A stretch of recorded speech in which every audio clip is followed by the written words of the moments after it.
गीता के 6ठे अध्याय का लास्ट भाग। क्योंकि उसके उपरांत अनुभव में मेरे सिवाय अन्य कुछ है ही नहीं। हे अर्जुन, जो योगी अपनी सदृश्यता से संपूर्ण भूतों में सम देखता है और सुख अथवा दुख को भी सब में सम देखता है, वह योगी परम श्रेष्ठ माना गया है। इस प्रकार भगवान के वाक्यों को सुनकर अर्जुन बोले, हे मधुसूदन, जो यह ध्यान योग अपने समतो भाव से का है, इसकी मैं मन के संसल होने से बहुत काल तक ठहरने वाली स्थितियों को नहीं देखता हूँ। क्योंकि हे कृष्ण, यह मन बड़ा चंचल और प्रथमन स्वभाव वाला है तथा बड़ा दृढ़ और बलवान है, इसलिए इसका वश में करना मैं वायु की भांति अति दुष्कर मानता हूँ। इस प्रकार अर्जुन के पूछने पर श्री कृष्ण भगवान बोले, हे महाबाहो, निसंदेह मन संसार और कठिनता से वश में होने वाला है, परंतु हे कुंती पुत्र अर्जुन, अभ्यास अर्थात स्थिति के लिए बारंबार यत्न करने से और वैराग्य से वश में होता है, इसलिए इसको अवश्य वश में करना चाहिए। क्योंकि मन को वश में न करने वाले पुरुष द्वारा योग प्रयास और है अर्थात प्राप्त होना कठिन है, और स्वाधीन मन वाले प्रयत्नशील पुरुष द्वारा साधन करने से प्राप्त होना सहज है। यह मेरा मत है। इस पर अर्जुन बोले, हे कृष्ण, योग से सलायमान हो गया है मन, जिसका ऐसा शीतल यत्न वाला सदा युक्त पुरुष योग की सिद्धि को अर्थात भगवान साक्षात्कार को न प्राप्त होकर किसी गीता गति को प्राप्त होता है। हे महाबाहो, क्या वह भगवत प्राप्ति के मार्ग में मोहित हुआ आश्रय रहित पुरुष छिन्न भिन्न बादल की भांति दोनों ओर से अर्थात भगवत प्राप्ति और संसारिक भोगों से भ्रष्ट हुआ नष्ट तो नहीं हो जाता है। हे कृष्ण, मेरे इस संशय को संपूर्णता से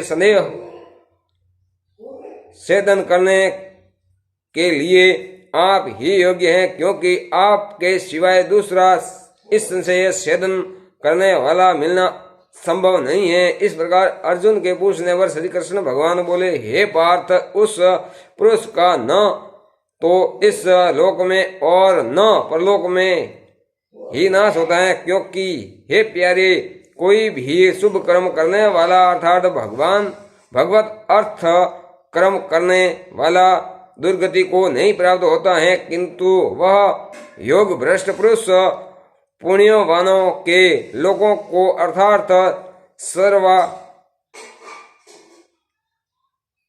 स्वर्गादि उत्तम लोगों को प्राप्त होकर उनमें बहुत वर्षों तक वास करके शुद्ध आचरण वाले श्रीमान पुरुषों के घर में जन्म लेता है, अथवा वैराग्यवान पुरुष उन लोकों में न जाकर ज्ञानवान योगियों के ही कुल में जन्म लेता है। परंतु इस प्रकार का जो यह जन्म है सो संसार में निसंदेह अति दुर्लभ है। वह पुरुष वहां उस पहले शरीर से साधन किए हुए बुद्धि के संयोग को अर्थात समता बुद्धि योग संस्कारों को अनायास ही प्राप्त हो जाता है। और हे कुरुनंदन, उसके प्रभाव से फिर इसी प्रकार भगवत प्राप्ति निम्न यत्न करना है। वह विषयों के वश में हुआ भी उस पहले के अभ्यास से ही निसंदेह भगवान की ओर आकर्षित किया जाता है, तथा समता बुद्धि रूप योग का जिज्ञासु भी वेद में कहे हुए काम कर्म के फल को उल्लंघन न कर जाता है। जबकि इस प्रकार मंद प्रयत्न करने वाले योगी और प्रगति को प्राप्त हो जाता है, तब क्या कहना है कि उनके जन्म से अंतःकरण की शुद्धि रूप सिद्धि को प्राप्त हुआ और अति प्रयत्न से अभ्यास करने वाला योगी संपूर्ण पापों से अच्छी प्रकार शुद्ध होकर उस साधन के प्रभाव से परम गति को प्राप्त होता है, अर्थात परमात्मा को प्राप्त होता है। क्योंकि योगी तपस्वियों से श्रेष्ठ हैं और शास्त्र के ज्ञान वालों से भी श्रेष्ठ माना गया है तथा सकाम कर्म करने वाले से भी योगी श्रेष्ठ हैं। इससे हे अर्जुन, तू योगी हो। हे प्यारे, संपूर्ण योगियों में भी जो श्रद्धावान योगी मेरे में लगे हुए अंतर आत्मा से मेरे को निरंतर भजता है, वह योगी मुझे परम श्रेष्ठ मान्य है। जय श्री कृष्ण। जय श्रीमद् भगवद गीता। 6वें अध्याय का महात्म्य संपूर्ण हुआ। 6वें अध्याय का भाग पूरा हुआ। अब कल 7वें अध्याय का महात्म्य का पाठ करेंगे। तब तक के लिए जय श्री कृष्ण। जय श्रीमद् भगवद गीता।